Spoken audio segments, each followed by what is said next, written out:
সমস্যাগুলো আছে, সেই সমস্যাগুলো নিয়ে আমরা সিপিআইএম দল খুবই উদ্বিগ্ন এবং সাধারণ মানুষও এই ইলেকট্রিক ডিপার্টমেন্টের প্রতি খুবইভাবে বিরক্ত। তাই আমরা ভারতের কমিউনিস্ট পার্টি মার্ক্সবাদীর আহ্বানে আমরা 8 দফা দাবিতে আমরা আজকে সিনিয়র ম্যানেজারের নিকট আমরা ডেপুটেশন প্রদান করব।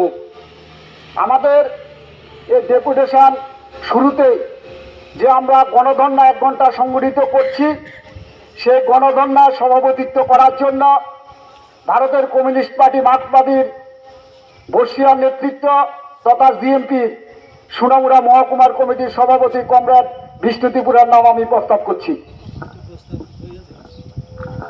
উক্ত প্রস্তাব আমি সকলের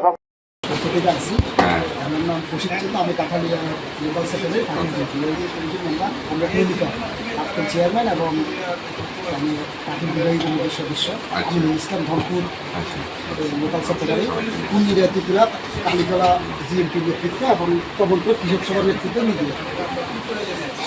আমরা আমাদের কমিউনিস্ট পার্টি মার্ক্সবাদী আমরা আপনার কাছে 8 দফা দাবি এবং দাবিগুলি পূরণ করার জন্য আমরা আবেদন করছি।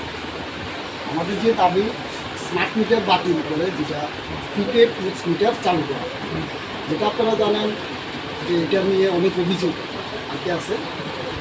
আমরা কারণ বিল বেশি একে আছে, মানুষের মধ্যে মোবাইলে টাকাগুলি দিতে হতে আছে, এইটা নিয়ে বিভিন্ন প্রশ্ন এবং আমরা যেটা দেখলাম সারা ভারতবর্ষে এটা নিয়ে আন্দোলন হতে আছে।